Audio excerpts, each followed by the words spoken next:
দেশ এবং প্রবাসে সকলকে স্বাগত জানাচ্ছি বাংলা ভিশনের নিয়মিত সাপ্তাহিক অনুষ্ঠান প্রবাসীদের কাছে প্রিয় টেলিভিশন অনুষ্ঠান প্রবাসী মুখের 722তম পর্বে।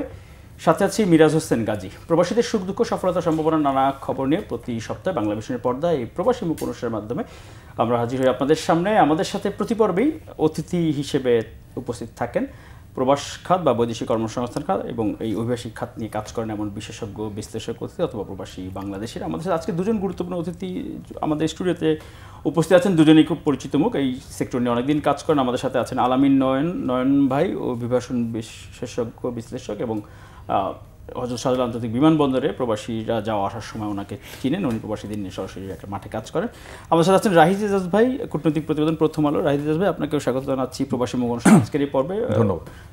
রাহিদ এজাজ ভাই দীর্ঘদিন আমাদের এই পররাষ্ট্র এবং অভিবাসন খাত নিয়ে কাজ করেন, আমাদের সিনিয়র সহকর্মী। আজকে যেহেতু দুজন অতিথি আসলে প্রবাসীদের নিয়ে একেবারে মাঠ পর্যায়ে কাজ করেন, একই সাথে বিদেশে প্রবাসী বাংলাদেশিরা কোন দেশে কেমন আছেন বা বৈদেশিক কর্মসংস্থান খাতের আগামী দিনের সম্ভাবনা কেমন আছে সেই বিষয়গুলো নিয়ে আমরা ওনাদের গুরুত্বপূর্ণ মতামত বা পরামর্শ আশা করব। আলামিন, আমরা আপনার কাছে প্রথমে একটু আসতে চাচ্ছি যে এয়ারপোর্টে যেহেতু আপনি একেবারে কাজ করছেন, একেবারে কর্মী হিসেবে প্রবাসীদের সাথে খুব নিবিড়ভাবে মেশার সুযোগ হচ্ছে আপনার। সৌদি আরবের থেকে প্রতিনিয়তই আমরা যেটি জানতে পারি বা আপনার কাছ থেকে বিভিন্ন সময় জানি যে প্রবাসীরা ফেরত চলে আসতেছেন, কেউ হয়তো সেখানে গিয়ে প্রতারিত হচ্ছেন ভুয়া ভিসা বা নাম সর্বস্ব কোম্পানির ভিসা। একটু যদি আপনার পর্যবেক্ষণ ছোট করে একটু শুনতে চাই। দেখেন, সৌদি আরব থেকে প্রতিদিনই কিন্তু শত শত কর্মীকে ডিপোর্ট করা হচ্ছে। আপনি যদি আমি এই বছরেরই দিই যে গত 9 মাসে চলতি বছরে প্রায় 35,000 বাংলাদেশিকে ডিপোর্ট করেছে সৌদি গভর্নমেন্ট। 35,000 এই যে চলতি বছর, এবং গত বছরটা যদি বলি 48,000, 2024 সালে ছিল 48,000 বাংলাদেশিকে শুধুমাত্র সৌদি আরব থেকে ডিপোর্ট করা হয়েছে। এখন প্রশ্ন হচ্ছে এক সৌদি আরবে আসলে যাবেও বা কত? যেটা হচ্ছে এখানে রিক্রুটিং এজেন্সি বা যারা শ্রমিক প্রেরণ করতেছে তাদের একটাই হচ্ছে যে সৌদি আরবে যে মানে আপনার কাজের জন্য পাঠানো হচ্ছে এবং অধিকাংশকে বলা হচ্ছে ফ্রি ভিসা। কিন্তু আমরা তো জানি যারা অভিবাসন নিয়ে কাজ করি তারা জানি যে ফ্রি ভিসা বলে কোনো ভিসা নাই, কোনো নির্দিষ্ট কিন্তু কোনো কোম্পানি বা কোনো কফিলের অধীনে যেতে হচ্ছে, নিয়োগকর্তার অধীনে যেতে হচ্ছে। এখন যাওয়ার পরে কি হচ্ছে, তাকে সব কিছুই মানে দিচ্ছে, ইকামা দিচ্ছে, কিন্তু তার কাজটা হচ্ছে যে ধরেন যে তার ওই শহরের মধ্যে না আরেক শহরে, এবং সে হয়তো হাউস ড্রাইভার গেছে, সে গিয়ে মার্কেটে কাজ করছে। যখনই সে দেশের আইন শৃঙ্খলা বাহিনী মানে তাকে পাচ্ছে ওই স্থান থেকে, তখনই কিন্তু তাকে ধরার পরে যখন তার পাসপোর্ট নাম্বার বা তার ফিঙ্গার দিয়ে চেক করা হচ্ছে তখন তো দেখছে তার আমরা যে কারণে যে এয়ারপোর্টে দেখি যে অনেকে বলেন যে আমার আকামা আছে, সব আছে, ঠিক আছে, তারপর আমার পাঠাই দিচ্ছে, এরকম অভিযোগ করে।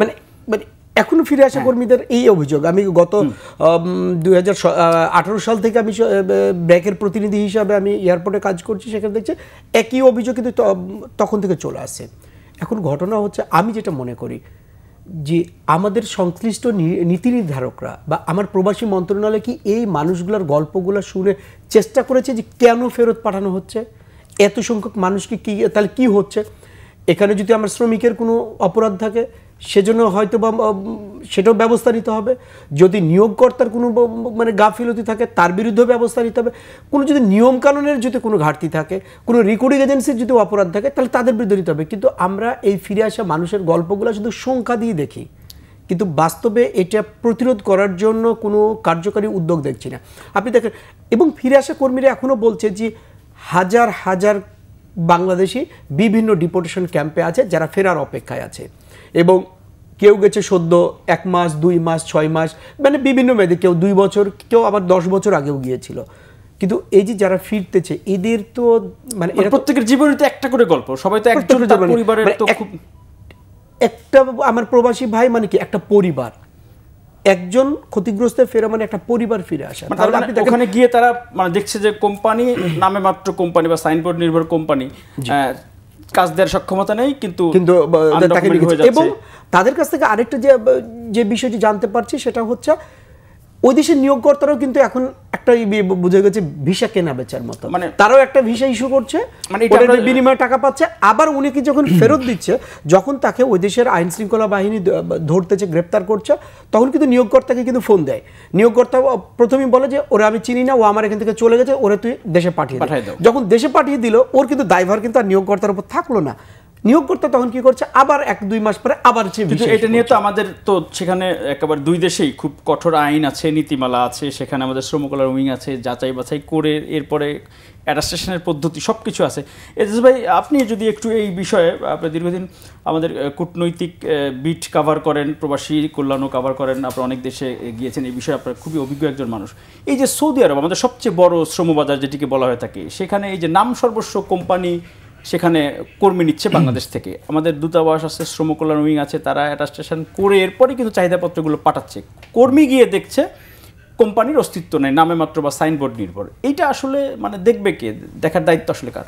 দেখার দায়িত্ব তো মূলত সরকারের। যদি বলি, দেখেন সৌদি আরব বলুন, আচ্ছা সৌদি আরব নিয়ে যেহেতু আলোচনা, বড় শ্রমবাজার, বড় শ্রমবাজার, মূল শ্রমবাজার অনুষ্ঠানে আস্তে আস্তে আমি জাস্ট ব্রাউজ করে নিউজের খোঁজ করছিলাম গত 1 বছরের কি অবস্থা। আলামিন নয়ন যেটা বললেন, মোরলেস আমাদের ফোকাস সৌদি কেন্দ্রিক রয়ে গেছে। এবং আপনার প্রশ্নটা ছিল এই যে নিপীড়িত হচ্ছে, বঞ্চিত হচ্ছে, প্রতারিত হচ্ছে, দেখবেটাকে? দেখবে মূলত সরকার দেখবে। এখন সরকার বলে যে আমি তো ব্যবসা করি না, আমি তো ব্যবসা ফ্যাসিলিটেট করি। ওয়েল, খুব ভালো কথা, ব্যবসা ফ্যাসিলিটেট করলে এখন বাংলাদেশের সেই জায়গাতে প্রতিনিধিত্ব করে কারা? বাংলাদেশ মিশন, বাংলাদেশ দূতাবাস। তো স্বাভাবিকভাবে সঙ্গত কারণেই সরকারকে বা দূতাবাসকেই দেখতে হবে। এখন প্রশ্ন হচ্ছে দূতাবাস বা সরকার যেমন দেখবেন, একটু আগে যে কথাটা উনি বলছিলেন যে এই যে আনস্ক্রুপুলাস বিজনেস বা অবৈধ তৎপরতাগুলোর সঙ্গে কিন্তু শুধু এপারে জড়িত থাকে তা না, ওই পারে আমরা আপনার অনুষ্ঠানে আমি না করলেও নিশ্চয় অন্যরা আলোচনা করেছিলেন যে ভিসা পেতে বা প্রসেস করতে ঢাকার দূতাবাসকে ঘুষ দিতে হয়। এখন প্রশ্ন হচ্ছে ঘুষ উপর থেকে নিচে প্রত্যেকেই নাই, এটা চুয়ে চুয়ে পড়ে সব জায়গাতে, নাহলে এটা করা সম্ভব না, প্রকাশ্যেতে হচ্ছে। তো এখন কথা হচ্ছে তার মানে ফাঁকফোকর আছে। এই ফাঁকফোকরগুলো দেখার দায়িত্ব যেমন সরকারে, সেটা সরকার মিশন আপনি যেটা বলছিলেন অ্যাটেস্টেশন করে দেয়, খুব ভালো কথা।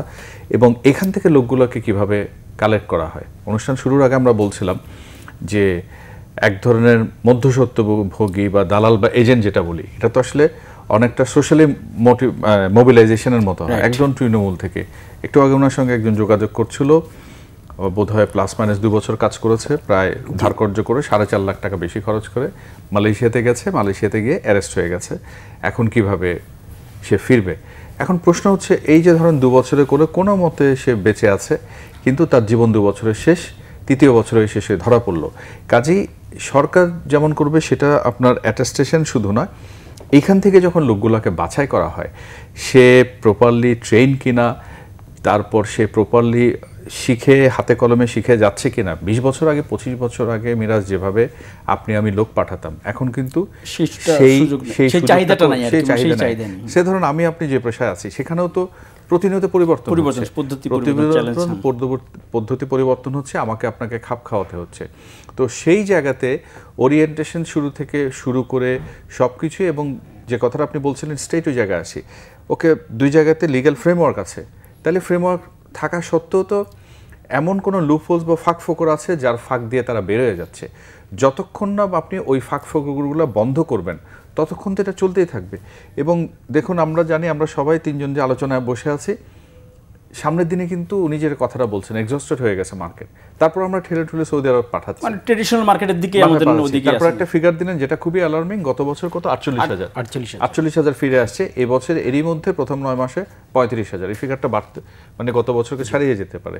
তার মানে ফেরত আসছে, ওখানে তারা টিকছে না, সার্ভাইভ করতে পারছে না, গিয়ে কাজ পাচ্ছে না, অস্তিত্ব নেই, কোম্পানির অস্তিত্ব নেই। তাহলে মানে আমার এক কথায় যদি বলি, সরকারকে দেখতে হবে, রাষ্ট্রযন্ত্রকে অনেক বেশি গুরুত্ব বা ভূমিকাটা রাখতে যেমন হবে, পাশাপাশি আপনি তলার লেভেলে যারা এই কাজগুলোর সাথে জড়িত, যারা হায়ারিংয়ে জড়িত, নেটওয়ার্কিংয়ে জড়িত, তাদের করতে হবে। ধরা যাক এই যে বঞ্চিত বা নিপীড়িত হয়ে বা শোষিত হয়ে আসে, তাদের কজন মামলা করে, তারাও মামলা। আমার নিজের অভিজ্ঞতা, উনি তো বলতে পারবেন না, এবং মনে আছে যে বছর 2 আগে, আমি যদি ভুল না করি, সে কম্বোডিয়া ভিয়েতনাম ইস্যুতে আমাকে আইনশৃঙ্খলা বাহিনীর পক্ষ থেকে বলা হলে স্টাডি করার পরে যে আপনি একটু এদের 2-1জনকে সাহস দেন যে মামলা করার জন্য। পরে দেখা গেল আমি 2 জনকে ডাকলাম, কেন মামলা করবে না? একজন স্বীকার করে ফেললো তার ফার্স্ট কাজিন হয়, অর্থাৎ মানে পরিচিত জনের মাধ্যমে রক্ত সম্পর্কের একজন তাকে প্রতারিত করেছে। তো এই যদি হয়, অর্থাৎ এই জন্য আমি বলছি যে সরকার রাষ্ট্র যেমন করবে, পাশাপাশি পুরো সিস্টেমটাতে আপনাকে যদি হাত না দেন, এখন আপনি বলবেন দীর্ঘ লম্বা প্রক্রিয়া, সময় সাপেক্ষ, কিন্তু যতটাই সময় সাপেক্ষ লম্বা কারণ দেখুন আমরা লিবিয়া, একটু প্রাসঙ্গিকভাবে বলি, লিবিয়া বলতে আমরা জানি যে ভূমধ্যসাগর পারি। এখন ভূমধ্যসাগর কিন্তু একমাত্র রুট নেই, অনেকগুলো রুট দিয়ে যাচ্ছে। সেটা আলজেরিয়া মরক্কো হয়ে যাচ্ছে, বসনিয়া ক্রোয়েশিয়া জঙ্গল হয়ে যাচ্ছে, যে যেভাবে পারছে দেদারসে যাচ্ছে।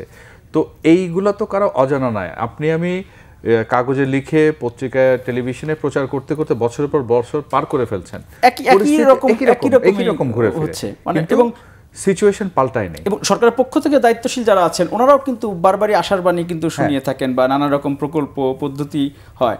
কিন্তু এখানে রাইদাস ভাই একটু আপনার সাথে যুক্ত করে, সেখানে আমাদের শ্রম কল্যাণ উইংয়ের কিন্তু নীতিমালা আছে যে বড় অন্তপক্ষে বড় বড় কোম্পানি যারা বেশি সংখ্যক কর্মী নিতে চায়, এই চাহিদাপত্রগুলো কিন্তু কোম্পানি ভিজিট করে দূতাবাস থেকে দেখবে তার সক্ষমতা ঠিক আছে কিনা, এবং এটা নিয়ে কিন্তু ব্যবসায়ীদের চাপ দেওয়া হয়, নাহলে তারাও অ্যাটাস্টেশন করে না। কঠোরভাবে এখান থেকেও বলা হয়। তাহলে অ্যাটাস্টেশন করে দিলেন, কর্মী গিয়ে দেখলো ওই কোম্পানির অস্তিত্বই নাই। তাহলে এখানে নাম উল্লেখ না করে বলি, সৌদি আরবের রেফারেন্স দিয়ে আমার নিজের অভিজ্ঞতায়, আপনি নিশ্চয় জানেন গৃহকর্মী পাঠানোর জন্য গত কয়েক বছর আগে এটা শুরু হয়েছিল। তো আপনি শ্রম উইং বা লেবার উইংয়ের কথা বলছেন, তো যে আমরা ঢালাও অভিযোগ করতে পারি এখানে ভালো মন্দ মিলিয়ে আছে। আমি বিষয়টাকে এভাবে দেখি, এবং দেশটা যেমন টিকে আছে, দেশ বলেন সব মিলিয়ে। তো ওখানে দায়িত্বপূর্ণ একজন ছিলেন, দায়িত্বপূর্ণ যে কর্মকর্তা, তিনি গেছিলেন, গিয়ে আপনি যে প্রশ্নটা করলেন যা তাকে বলা হয়েছিল, এবং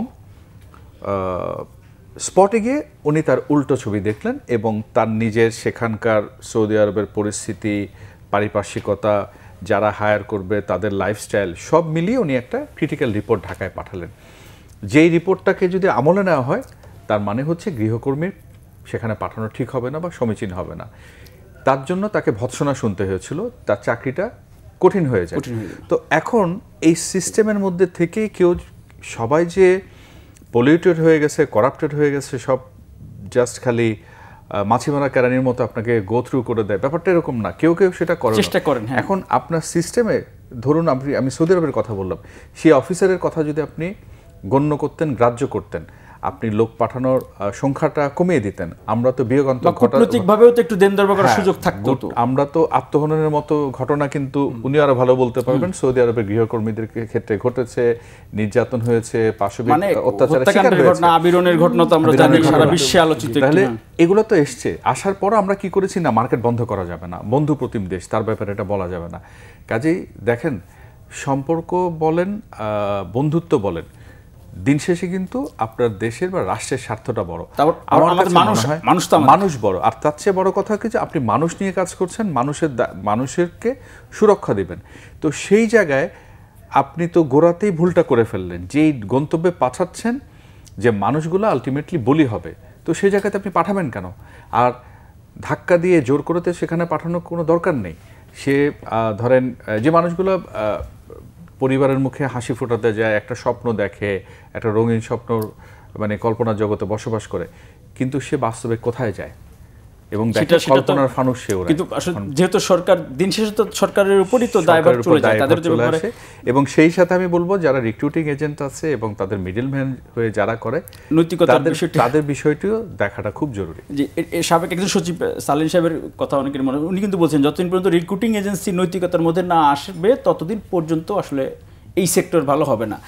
নর্মাল আপনার অভিজ্ঞতা কি বলে যে যারা ফেরত আসছে তারা কতদিন পর্যন্ত, মানে যাওয়ার পরে কয়দিনের মধ্যে ফেরত আসছে বেশি সংখ্যক, যদি একটু বলেন মোটা দাগে। যদি দেখেন বিভিন্ন সময় আছে, কিন্তু এক বছরের নিচে ফেরত আসার সংখ্যা কিন্তু বেশি। এটাকে সম্ভবত মানে চুক্তি মেয়াদের আগেই কিন্তু তাদেরকে ফেরত পাঠানো হচ্ছে, এবং কেউ মানে দেখাচ্ছে তার ভ্যালিড আকামা আছে, আবার কারো হয়তো বা যাওয়ার পরে কোম্পানি আকামা লাগিয়ে দেয়নি। এখন আমার প্রশ্ন হচ্ছে যে আপনি কিছুক্ষণ আগে সালেহিন স্যারের একটা কথা বলছিলেন যে যদি বা এজেন্সিগুলো হয়, কিন্তু এজেন্সিগুলো যদি না হয় তাহলে দেখার দায়িত্ব কার, মনিটরিং করার দায়িত্ব কার? তারই কিন্তু ওনার এই কথা কিন্তু 5 বছর দায়িত্ব পালন শেষে বিদায় অনুষ্ঠানের দিন এটা বলে গেছে। আচ্ছা, বাংলাদেশে কি এখন পর্যন্ত আমাদের দেশে কি কোনো নজির হয়েছে কোনো অপরাধের কারণে কোনো রিক্রুটিং এজেন্সির দৃষ্টান্তমূলক শাস্তি? না, আমার লাইসেন্স বন্ধ বা মানে এরকম হইছে, মানে হয়তো বা স্থগিত করা এরকম, কিন্তু আইন অনুযায়ী তার লাইসেন্স না, তার জামানত বাজেয়াপ্ত করে ওই শ্রমিকদের কাছে মানে ফেরত দেওয়া, এবং একটা যদি দৃষ্টান্ত তৈরি করে যেতে পারতো বা তৈরি করতো আমাদের দেশ, তাহলে কিন্তু এই অপরাধটা বন্ধ হতো। এখানে ব্যবসায়ীদের অভিযোগ আছে যে ওনাদের কিন্তু ঠিকই চাপাচাপি করা হয়, যেমন অ্যাটাস্টেশনের স্বচ্ছতা লাগবে, নাহলে এখান থেকে মন্ত্রণালয় থেকে বা বিএমইডি থেকে নিয়োগ অনুমতি দিবে না, ক্লিয়ারেন্স দিবে না, এটা বলা হয়।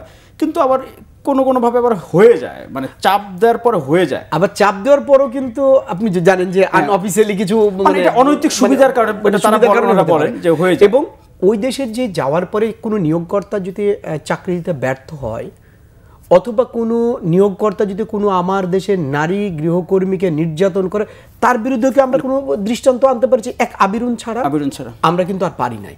তো যদি না পারি তাহলে এটা সমাধান হবে কিভাবে? আপনাকে যদি বলি যে এই যে একজন কর্মী যখন বৈধভাবে সৌদি আরব বলি, কিছুদিন আগে আপনি জানেন কিরগিজস্তান থেকে 180 জন আছে, আমি 180 জনের সাথে কথা বলেছি, তারা বৈধ ভিসা নিয়ে কিন্তু গিয়েছিল, মানে বিএমইটি ছাড়পত্র নিয়ে গিয়েছে। এখন আসেন, এই যে বিএমইটি ছাড়পত্র দিয়েছে, যখন একজন গ্রামের এক সাধারণ বিদেশগামী কর্মী দেখবে যে বিএমইটি আমার ছাড়পত্র দিয়েছে, মানে কি আমি সরকারের উপর আস্থা রাখি আমি চলে যাচ্ছি, কারণ সব কিছু আমার ঠিক আছে।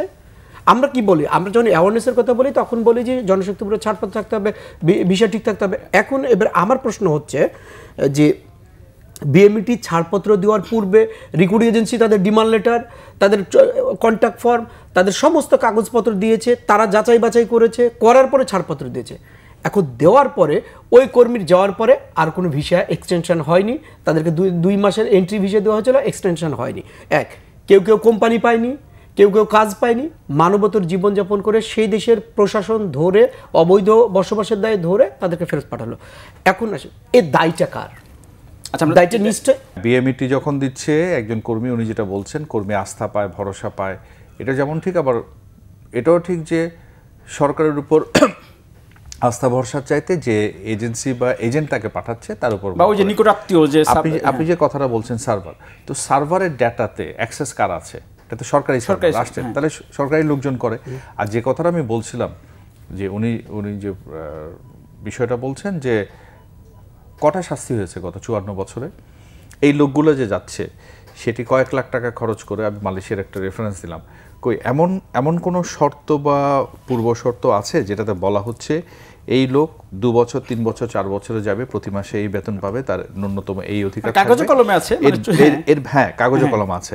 এখন এই যে ব্যত্যয় হয়, এই ব্যত্যয়ের জন্য কি তাদেরকে জবাবদিহির আওতায় আনা হয়? আপনি তো সার্ভার মুছে ফেলার কথা বলছেন, সেটা না হয় একটা জিনিস, কিন্তু কেউ তো কারো জবাবদিহিতার মধ্যে নেই। এবং সাবেক এক সচিবের কথা বলছেন, এবং রেফারেন্সটা হচ্ছে তিনি বিদায়ের সময় বললেন, তাহলে বিদায়ের সময় দায়িত্ব পালন করার পরে 5 বছর, সেটি তিনি প্রথম বছর, দ্বিতীয় বছর, তৃতীয় বছরে কি বলেছিলেন? নিশ্চয়ই বলেননি কোনো, না আপনার মতো অত না হলে আমার সাথে ওনার জানাশোনা ছিল। তো এখন কথা হচ্ছে সেই আমি একটু আগে যেটা বললাম যে দুর্নীতি বা অনিয়মটা হচ্ছে সেটা ভিসা দেওয়ার ক্ষেত্রে। ইতালির ক্ষেত্রে কি আমরা জানি, সংখ্যাটাকে নিয়ে কেউ বলে 60,000, কেউ বলে 80,000 ভিসা পেন্ডিং আছে, তার মধ্যে যতটা জানি 8,000 প্লাস কিছু দিয়ে বাকিগুলো ফেরত দিয়ে দিবে, ফেরত দিয়ে দিয়েছে, ঝুলায়ও রাখছে অনেক কিছু। আবার মানে এটা কেন ঘটেছে আমি যতদূর জানি, তারা অধিকাংশ কাগজ পেয়েছে যে কাগজগুলো ভুয়া বা জাল কাগজ। এখন কথা হচ্ছে এই জাল কাগজগুলো তো বাংলাদেশ হয়ে ইতালি হয়ে সেখানে ড্রপ হলো, ইতালি এম্বাসিতে যখন নিল, তারপর যাচাই বাছাইয়ের সময় হচ্ছে, তাহলে এই জাল কাগজ, তাহলে আমাদের সিস্টেমের মধ্যে দিয়ে জাল কাগজগুলো বের হচ্ছে।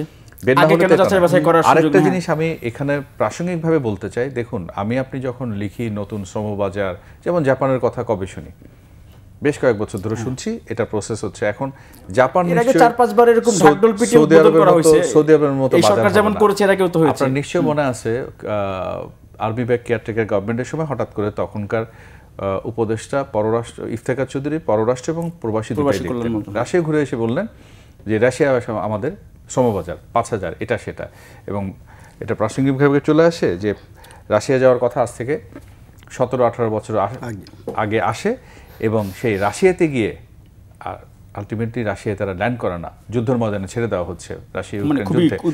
এই যে খবরগুলো, এগুলো কিন্তু লোকজনকে প্রলোভনের ফাঁদে ফেলতে উৎসাহিত করে, এবং আমাদের রিক্রুটিং এজেন্ডা এইগুলাকে বড়ভাবে বিক্রি করে মানুষকে, মানে ওই হেডলাইনটা এমন ভাবে হেডলাইন করে এই মানুষগুলো বিপদে পড়ে।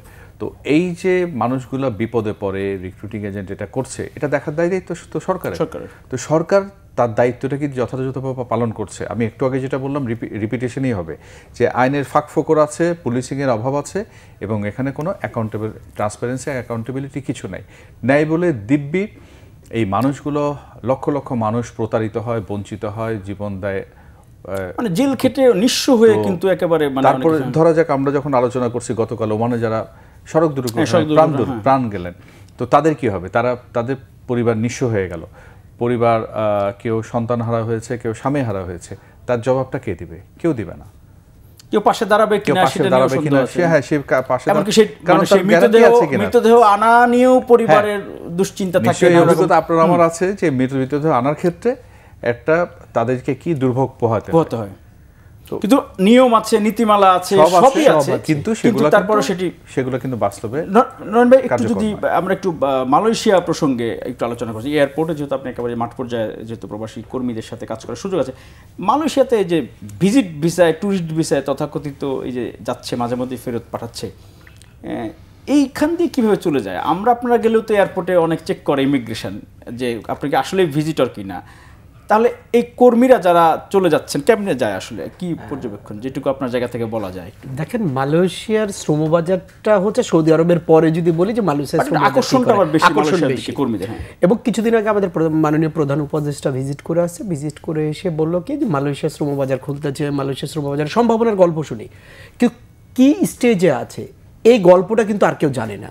আপনি দেখেন, এই মালয়েশিয়াকে কেন্দ্র করে আমাদের এই সাম্প্রতিক যদি বলি, মালয়েশিয়ার সাথে চুক্তি, মালয়েশিয়া কর্মী যাবে, এই মেসেজটা কিন্তু প্রত্যেকটা গ্রামে কিন্তু আমরা রিক্রুটিং এজেন্সি বলি, দালাল, মিডলম্যান বলছিলেন যে হেডলাইনটা তো আবার আমরা মানে চলে গেছে, ওটা বলেন, এখন সেই হেডলাইনটাই হয়ে যায়। এখন মিডলম্যান বা রিক্রুটিং এজেন্সিগুলো কিন্তু হাজার হাজার মানুষকে প্রতারিত শুরু করেছে। কি আগে দিলে আগে যাবেন এই ভিত্তিতে,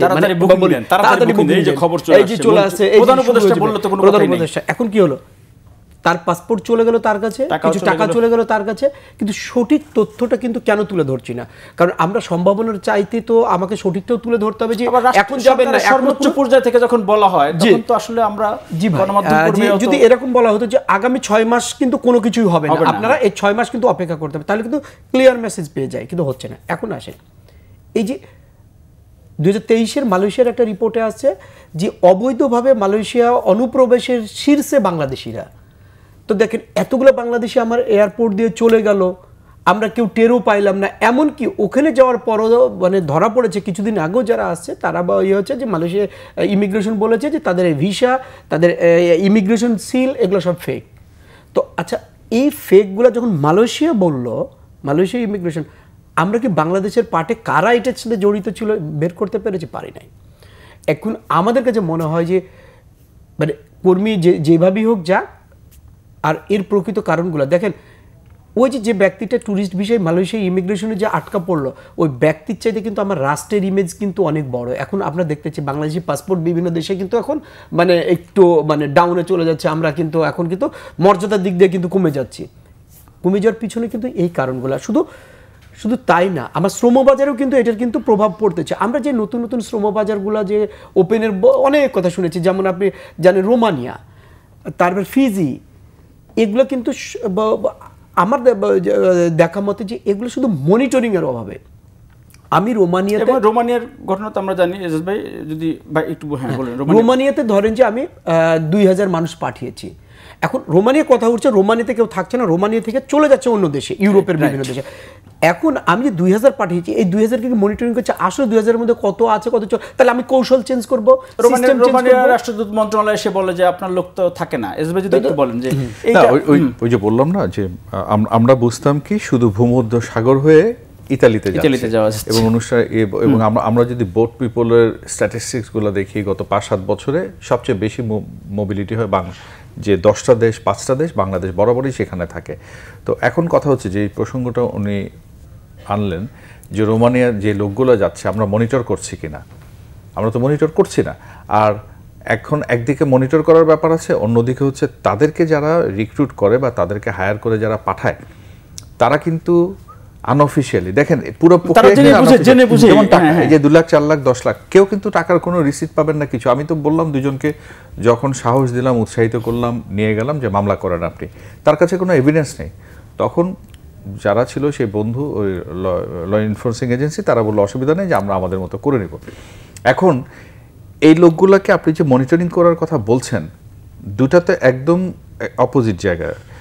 মিশন মনিটরিং করবে, ওয়ারেস রিক্রুটিং এজেন্সি তার সাথে চুক্তি করে গেছে 5 লাখ 8 লাখ টাকা দিয়ে তোমাকে পাঠালাম, তুমি এখানে নামবা, এই কদিন থাকবা, থেকে তুমি মুভ করো। তো আমার তো এখানে বাজারটা ঠিকঠাক মতো চলবে না, বাজারটা নষ্ট হয়ে যাবে। যে ক্রোয়েশিয়া বসনিয়া জঙ্গলের কথা বলছি, আমি এরকম প্রায় ডজনখানেক বাংলাদেশি লোকের কথা শুনেছি যারা ব্যবসা করছে, যারা ইঞ্জিনিয়ারিং মানে হোয়াইট কালার জব করে। তার মানে বাংলাদেশিরা তো ওখানে ভালোভাবে যারা যোগ্য এবং স্কিল তারা কিন্তু সেখানে সার্ভাইভ করে যাচ্ছেন। এখন এই যে নতুন বাজারের কথা বলছি এবং যে মালয়েশিয়ার কথা বললো, আমি প্রাসঙ্গিকভাবে একটা জিনিস বলি, আমাদের যেমন দায় আছে এই যে সিন্ডিকেট, 10 সিন্ডিকেট, 25টা, 100টা নানা রকম। তো এই সিন্ডিকেটে শুধু বাংলাদেশ তো একা জড়িত না, বেসরকারি লোকজন জড়িত, আমাদের এখানে সরকারি বেসরকারি যেমন জড়িত, মালয়েশিয়াতে আরো বেশি জড়িত। যদি জড়িত না হয় এই কথাগুলো সর্ট অফ এমটি রিটরিক মনে হয় যে পলিটিশিয়ানরা বলতো ইদানিংকালও আমরা একই কথা বর্তমান সময়ে শুনি, বাজার খুলছে, বাজার খুলে যাবে, স্মুথ হবে, এবং তার চেয়ে বেশি কথা কিন্তু তাদের দিক থেকে আসে। তো এখানে তো বাংলাদেশ মানে অনিয়ম বা দুর্নীতিটা বাংলাদেশের শুধু হচ্ছে এটা ভাবার কিন্তু কারণ তাদের অথরিটি আপনাকে সর্ট অফ সিডি অফিশিয়াল বলে দিচ্ছে এটা একটা সিন্ডিকেশনের মাধ্যমে হবে। তার মানে হচ্ছে সরকারিভাবেই যদি তারা এত ওই দুই পক্ষের মিলিত শক্তিটা এত শক্তিশালী, তারা রাষ্ট্রের চেয়ে 2 রাষ্ট্রের চেয়ে বেশি শক্তিশালী। তো সেই জায়গাতে আপনি খুব লেথার্জিক ওয়েতে 3 দশক 4 দশক আগে যেভাবে জিনিসটা ব্যবস্থাপনা করতেন যে বৈদেশিক কর্মসংস্থান, সেভাবে করলে তো হবে না। ওরেস উনি যে বললেন বিমানবন্দরের কথা, আমরা বিমানবন্দরে বড় বড় কথা শুনি স্যান্ডউইচ খাওয়াবে বা ওয়াইফাই মর্যাদা দিবে, আপনি কি তাদের জন্য আলাদা লাউঞ্জ করে বা বিশেষ কোনো ব্যবস্থা ইমিগ্রেশনের সময় তাদের জন্য সেই সুরাহা বা সুবিধা দেন? এখন লাগেজ টাগেজ নিয়েও তো কর্মীদের অনেক অভিযোগ থাকে প্রবাসীদের। শুধু লাগেজ না তো, আপনি যখন তারা ধরেন প্রথমবারের মতো বিদেশ যাচ্ছে, তার অক্ষর জ্ঞান নাই, হয়তো কায়িক শ্রমটা তার আছে, আমার আপনার মতো যারা সাধারণ জাতি তাদের কাছে সহায়তার জন্য আসে, আমরা নিজেরাও কি তাদের প্রতি খুব বেশি সহানুভূতির দৃষ্টিতে দেখি? ওয়ারেস আমার যদি অর্থনীতির দিকটায় নজর দেই, রেমিটেন্সটা কিন্তু সচল আছে এই প্রবাসীদের টাকায়। এটা তো আমাদের সরকার পক্ষ থেকে সালাম তো দেওয়া হয়, সম্মানও দেওয়া হয় প্রবাসীদের টাকায়। কিন্তু এই যে প্রবাসী রেমিটেন্স আসে আমাদের অর্থনীতিকে সচল রাখছে, কিন্তু এই প্রবাসীর জন্য আমরা কল্যাণ তো যেমন আছে তার চেয়ে বড় কথা হচ্ছে সুরক্ষা। সেই সুরক্ষার জন্য আমরা নিরাপদ কর্ম পরিবেশের নিশ্চয়তাই তো নাই, সেটার জন্য আমরা কতটা যত্নশীল বা কতটা দায়িত্ব নিয়েছি সেটাও কিন্তু আমরা শুরু করেছিলাম যে সৌদি আরবে একজন কর্মী গিয়ে যদি ফেরতই চলে আসতো জেল খেটে, এবং উনি তো বললেন 1 বছরের কম সময়ের হারটাই বেশি, তাই না? সেটা শুধু সৌদি আরব না, বিভিন্ন দেশ থেকে হয়তো আমরা উদাহরণের জন্য বড় শ্রমবাজার দেখে সৌদি আরবের কথা হয়তো বলেছি। মালয়েশিয়ার কথা যেটা বলছিলাম যে ইদানিং কি এটা একটু কমেছে কি যে এই অবৈধ মানে ভিজিট ভিসায় যাওয়া ফেরত আসা? না, একইভাবে কিন্তু এখনো যাচ্ছে বিভিন্ন ওয়ে, হয়তো সবসময় খবরে আসে না বা প্রকাশ। হ্যাঁ, আমরা কোনটা জানতে পারি? মানে মালয়েশিয়া থেকে যখন খবরে আসে ব্যাক করে সেগুলো, হ্যাঁ, মানে মালয়েশিয়ায় ব্যাক করে এবং নিউজটা ওইখান থেকে হয়, মানে যেটা ওখান থেকে হয় এবং যেটা গণমাধ্যমে আসে, কিন্তু সবই তো আর গণমাধ্যমে আসে না, অল্প সংখ্যক হইলে তো হয়। মানে এখন আসেন গণমাধ্যম হয়তো বা এটা তুলে ধরলো, তাহলে রাষ্ট্রের দায়িত্ব কিন্তু গণমাধ্যমের তথ্যগুলা নিয়ে কিন্তু এটা কার্যকরী একটা পদক্ষেপ গ্রহণ করা। ধরেন যে যখনই মালয়েশিয়াতে থাকা অবস্থায় মালয়েশিয়া গভর্নমেন্ট বললো তারা অবৈধভাবে মালয়েশিয়ায় ঢুকতেছে, আচ্ছা যখন ওরাকে বাংলাদেশে ডিপোর্ট করা হলো তখনই মানে বাংলাদেশে আটকে রেখে, মানে আমি বলছি ব্যক্তির চাইতে কিন্তু আমার রাষ্ট্রের তাকে জিজ্ঞাসাবাদ করে কারা এটার সঙ্গে জড়িত, সে কিভাবে একটা গ্রামের ছেলে কিন্তু ও কিন্তু ভিসা তৈরি করে নাই এবং সে জানেও তো না যে ওর স্টেটমেন্টটা নিয়ে যখন আমি কার্যকারী ব্যবস্থা নিব, যখন 1-2 জনকে পানিশমেন্টে জায়গায় নিয়ে যাবো তখন কিন্তু একটা মানে বন্ধ হবে। আর তার চাইতে আমার কাছে ভাই মনে হয় যে আমাদের রাষ্ট্রের মানে সিস্টেমটা তৈরি করা উচিত। কারণ দেখেন আমার কাছে অনেক যারা বিদেশগামী বলি জিজ্ঞেস করে যে ভাই কোন দেশে এখন যাওয়া যাবে, কোন দেশে কাজ হবে? আচ্ছা, আমাদের প্রবাসী মন্ত্রণালয়ে কোনো এরকম কোনো ওয়েবসাইট বা এরকম কোনো ইনফরমেশন কোনো আছে যেখানে ক্লিক করলে আমি ইলেকট্রিশিয়ান, আমি যখনই ইলেকট্রিশিয়ানে ক্লিক করব দেখবো যে কোন কোন দেশে ইলেকট্রিশিয়ানের ডিমান্ড আছে, আমি ওই দেশে যখন ক্লিক করব কোন কোম্পানি নিচ্ছে, বাংলাদেশে কে ডিমান্ড লেটার নিয়েছে, আমার কি মন্ত্রণালয় কি জানে না কারা ডিমান্ড লেটার নিয়ে আসছে? আমার কি এখন বলতে পারবো? আমরা যারা আছি এখানে, আপনারা তো গণমাধ্যমে কাজ করছেন, আচ্ছা বলতে পারবেন যে বাংলাদেশে ধরেন যে প্লাম্বারের বর্তমানে কতগুলো কাজ আছে আমরা কিন্তু কেউ জানি না, কোন এজেন্সির আছে, কোন দেশে যাচ্ছে। তো আমি যখন এটাকে একেবারে ধরেন যে স্বচ্ছ একটা জায়গায় নিয়ে আসবো, একটা গ্রামে, এখন কিন্তু স্মার্টফোন কিন্তু সবার কাছে চলে গেছে, ইন্টারনেট কিন্তু গ্রামে গ্রামে চলে গেছে, উনি ঘরে বসে দেখবে যে আমার স্কিল আছে প্লাম্বারে, উনি ওয়েবসাইট মানে উনি ওখানে ঢুকে অ্যাপসে ঢুকে দেখলো প্লাম্বারে আমি যাব, আমার এই দেশে কাজ আছে। মালয়েশিয়া নিয়ে দর্শক আপনারা দেখছেন প্রবাসী মুখ অনুষ্ঠান। তবে সরকার বা রাষ্ট্রের কাছে নিশ্চয়ই প্রত্যাশা আছে তারা সেই আইন নীতিমালা সব কিছুই তারা হয়তো পালন করবেন, এটি আমরা আশা করি। তবে যেহেতু ক্ষতিগ্রস্ত হচ্ছে আমরা আমাদের কর্মীরা, এই জন্য একেবারে হুজুকে তাল দিয়ে জেনে বুঝে যাওয়ার জায়গায় একটু চিন্তা করতে হবে, নাহলে ক্ষতিগ্রস্ত আপনি হবেন, আপনার পরিবার হবে, জেল খাটতে হবে, অনেকে হয়তো সেই আরও করুণ পরিণতিও হতে পারে। এই জন্য শেষ পর্যন্ত আসলে আমাদেরকে সচেতন হতে হবে। সবাই ভালো থাকবেন, সুস্থ থাকবেন। প্রবাসী মুখের আজকের এই পর্ব থেকে আমরা বিদায় নিচ্ছি। মিরাজ হোসেন গাজী, আল্লাহ হাফেজ।